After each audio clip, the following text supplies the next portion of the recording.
Morning, welcome back to a Thursday.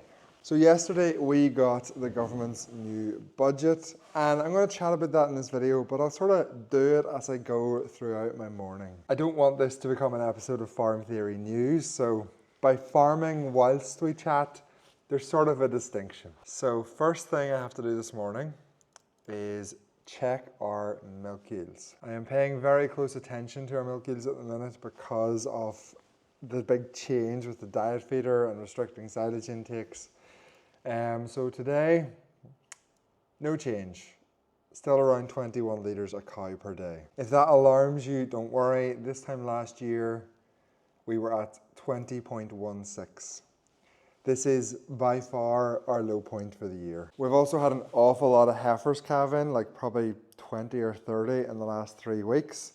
And they're still ramping up in milk. Some of them are awful kickers this year, which again is depressing the milk yield per day. So this morning I have already fed the cows, I fed the beef animals and the heifers. I had to do 2 mixes. Ended up taking like nearly an hour to feed everything, but more on that in a different video. Next things we have to do this morning is I have to test some milk because there was a dairy cow in with the dry cows and we don't know how she got there. Did we put her dry? Did she just break in? It's all very confusing. And then we're going to go put another 6 cows dry and then we're doing vaccinations. Okay, do I have any way to test this milk? I should have. Where are the antibiotic test kits? Here we go. I knew I had these somewhere. And they're technically past their expiry date, but I think it'll be fine. There's actually a very small chance that this cow has antibiotics in the milk. Although I really don't understand how she got into the dry cow batch. For this test to be positive, the cow would have had to be picked out wrong, then not recorded when I recorded putting the cows dry, then not got sealers because there was no sealers in her. So there's no way all them 3 things happened, but better to be safe than sorry. Haven't done this in quite a while. We have our tube and our pipette. Oh, I hate the way my dad leaves the milk in the buckets. It's a very bad thing to do. It causes them to get all scummy, and then I have to spend ages trying to clean them out. And if all of that milk came from that one cow, she's been in that dry batch for quite a while. We will get our answer very, very shortly. So I need to mix this into this test tube. Right, okay. Squeeze the milk in, and you shake it. I think you have to do this pretty quickly from memory, I think. I really don't remember. I should really read the instructions, but I really don't think there was antibiotics in her, mainly because there was no sealers. Whenever the moisture reaches halfway up this little spot, then we clip this down, and then we have to wait like 5 minutes. Okay, it's coming up through the dot. I can see it. And it is halfway. So we snap it. Hence why it's called a snap test. Okay, we'll leave this up in the dairy for a while. We'll go do some other jobs. In last week's video, I pushed the silage cover back with the grab. So how about this week, we move it back properly? I have so short a silage. It always sucks walking up here because you're reminded of how far below the walls this silage pit is. Where do I even start? I've clearly pushed this back too many times. It's fine. I've got the scoop here now. Although these tires are pretty big, to be fair. Got to start somewhere. Okay, these are really big tires. Let's just topple these over the edge. It is a very dangerous job, moving the cover back when you think about it. But I suppose you get so used to it.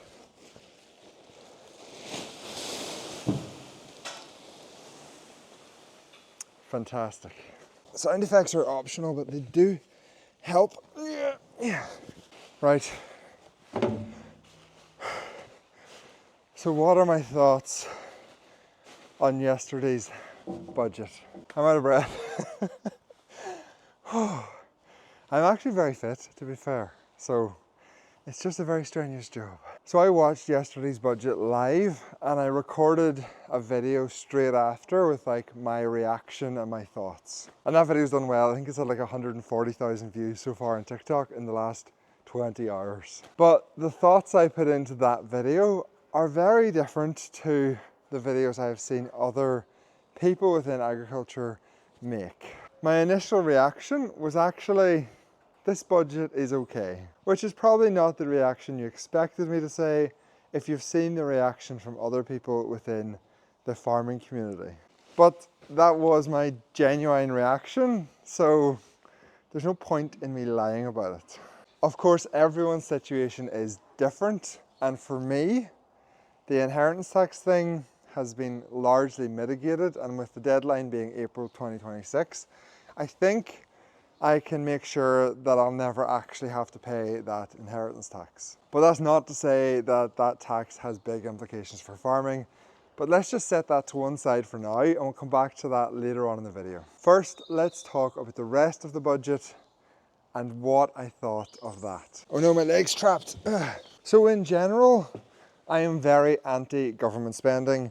If you wanted to label me as a conservative, that would be pretty accurate. That's not to say I support the Conservative Party. They're a bunch of morons and they screwed up for the last 14 years. But my political values align more with the Conservative Party than the Labour Party. When I become Prime Minister, the country will be run with a much smaller state and much lower tax burden than it currently is. My philosophy is essentially that government should stay out of the citizens' lives and use the money efficiently. And the Labour budget did try and address some of that stuff, which kind of surprised me, and I really hope they succeed with it. There's a lot of government departments which are getting a 2% cut to their budget, so that's a plus. They're also going to try and get back some of the money which was wasted on COVID, another big plus. And finally, they're going to try and crack down on tax avoidance. And I know for some farmers that might be a negative, but we do pay whatever tax we owe. We don't play games or tricks. And for someone who does that, it kind of sucks whenever other people can just use tricks and fancy accountancy to avoid paying tax. So I would really like loopholes to avoid tax to be closed up, and the Labour government say they're going to try and do that. They also announced no increase on fuel duty, so again, that's a positive. And there's also no change on personal tax such as NIC and basic rate. They were manifesto commitments, so we kind of knew that already, but again, it's a positive. And another delayed positive announcement was that they are lifting the freeze on the rate at which you start paying tax in 2 years' time. That's very complicated, probably doesn't make that much of a difference, but if it returns to inflation, it means that you'll get more money before you have to start paying tax every year from 2028 on. If a Conservative government had announced any of them things, I would have been positive about it. So just because it's a Labour government, it doesn't mean that I should suddenly be negative. Oh my days, how am I getting this cover up? A cover up. That's very political. Hashtag Southport. Jobs on the farm take way longer when you're trying to make a video at the same time. That's not bad, it's kept fairly well. Wouldn't complain about that. There was a very big tax rise in yesterday's budget to employers' NIC, which is going to raise 25 billion. That's a lot of money. That's like 2.5% of everything the government takes in one rise. But I think a lot of the negatives have been somewhat mitigated by increasing the point at which you pay it. So if you're paying people on a high salary, that change is going to cost you a lot of money. If you're paying people close to the minimum wage, it's actually not going to cost you that much. They did also increase the minimum wage in yesterday's budget, but again, it's not that big of a cost. And people on minimum wage, I don't even know how they survive on it, so I'm not going to complain about it. So that is most of the budget covered. We've covered the positives. Let's get on to the really big negative, which is the changes to inheritance tax. But before we get into the details of the new policy, let's have a chat about the whole principle of inheritance tax. Because it's things like this that make you sit and think about what an inheritance tax actually is. You can make a fairly sensible case for capital gains tax. If you buy an asset and 20 years later it's worth 3 or 4 times that amount, Taxing it to treat it like an income kind of makes sense. It's as if you've earned extra money from working, except you haven't had to work, you've just owned an asset. Same goes for shares. If you make a lot of money in the stock market, that has to be taxed somehow, which is what capital gains tax does. But inheritance tax is not capital gains tax. It's totally different. And when you stop and think about it, it's kind of insane that it even exists at all. Everything my father has built up in this farm, whether it is through land, machinery, buildings, has come out of profit generated by our business. And especially in the case of land, that profit has already been taxed to allow you to purchase it. Another good example for inheritance tax is if you own a house, that house is paid for out of already taxed income. So the idea of inheritance tax is to tax that money again on your death. It's such a horrible, cynical gotcha tax that I have no idea how any government ever got it through in the first place. It is clear double taxation, and it hits people the hardest at their lowest point on the death of a family member. So that's the first thing. Inheritance tax is a horrible, stupid tax to begin with and shouldn't exist.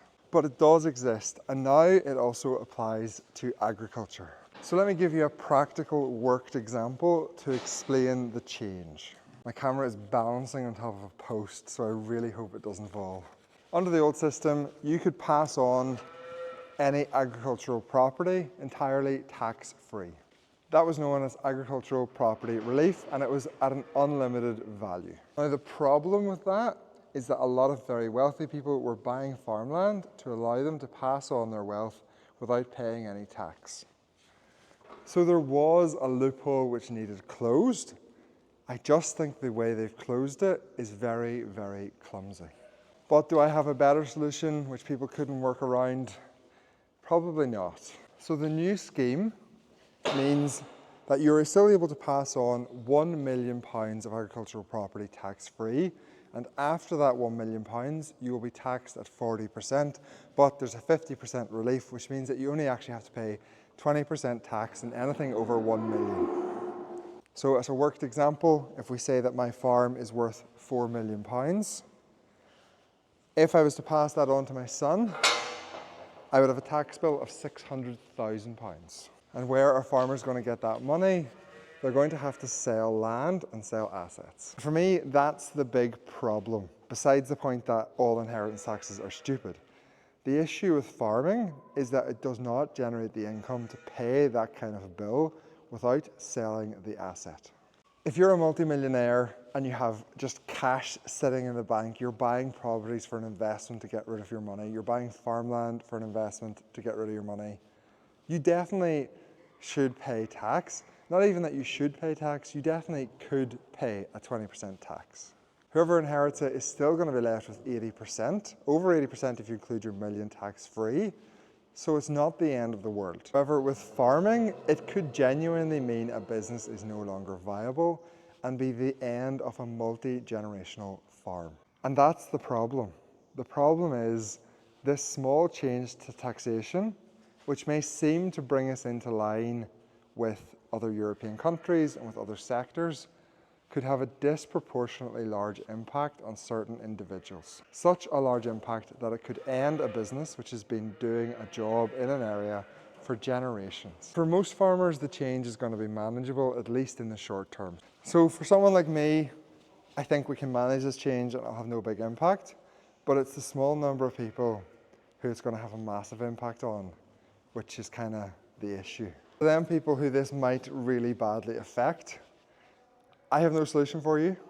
I don't think it's going to be reversed if the Conservatives win again in 5 years. I think you're just going to have to try and mitigate the effects of this as much as possible. There is also potentially some upsides from this change, and it's very hard to know if they'll actually materialise or not, but there's a good chance they will. Number one, I am fed up with people buying land as an investment, which means that no farmers can afford to buy it anymore. I think the land price is going to fall enough that farmers can once again afford to buy it.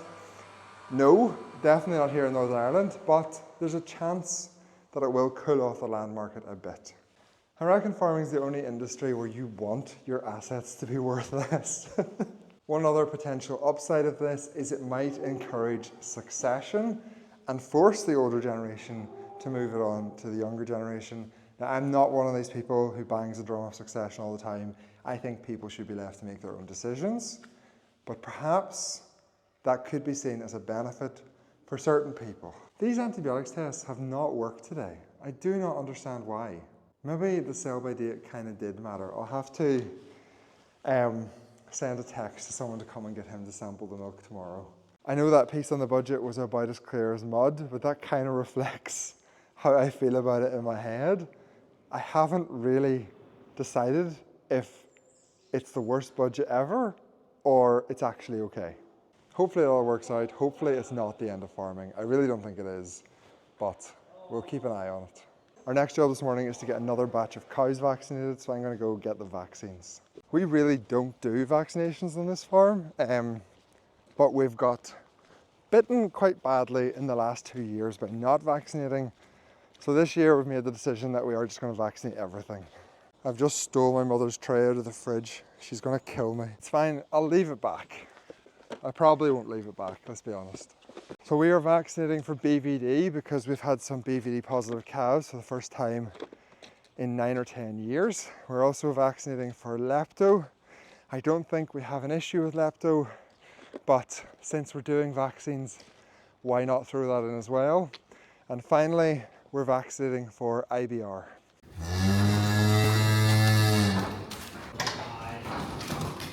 I let them out? Yeah.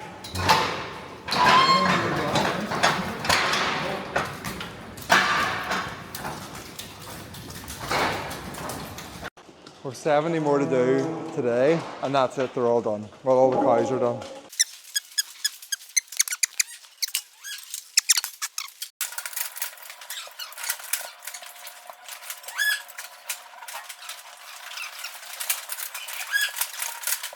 Okay, so welcome back to like 2 hours later. We've all the cows vaccinated. We ended up doing about 200 animals. We still have some breeding heifers to do, but they can wait till next week. And that's pretty much my farming done for today. And for the last few weeks, any extra time I've had has been put into re-engineering and recoding my GPS systems. But we'll get to that in a minute. Before we get to that, I have some admin to do and some paperwork.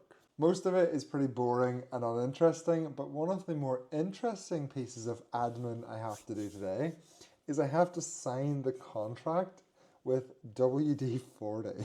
For those of you who've been watching a lot of my videos for a long time, you'll know that I would often make a joke about WD-40 sponsor me. Simply because it solves all my problems on the farm, we use it all the time, and I was only ever saying it as a joke. But then WD-40 actually got in contact and wanted to sponsor me to make them 2 videos. This is part of my life which I do find very interesting now, is like the social media marketing stuff. But I do think it's worth saying that I turn down a lot of offers, and my guiding principle with any company which wants me to work with them on social media has been, have I used their product before and spent my own money on it? And that is genuinely the case with every single thing I have promoted on social media. I have used it before I had social media, I've spent my own money on it, and I would back it 100%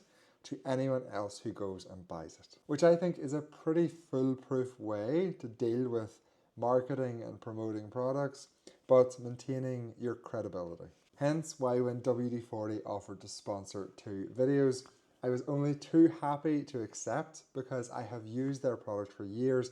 There is WD-40 cans all over this farm. It's also a little bit different this time because I'm essentially making WD-40 2 adverts. So yeah, it's interesting. I'm a little bit nervous about it, to be honest, but the best things in life are the things that scare you a little bit, so we'll see how this pans out. Before I finish this video off and stick on some music or a good podcast and get to some coding, let me show you the changes I have made to the new GPS system over the last few weeks.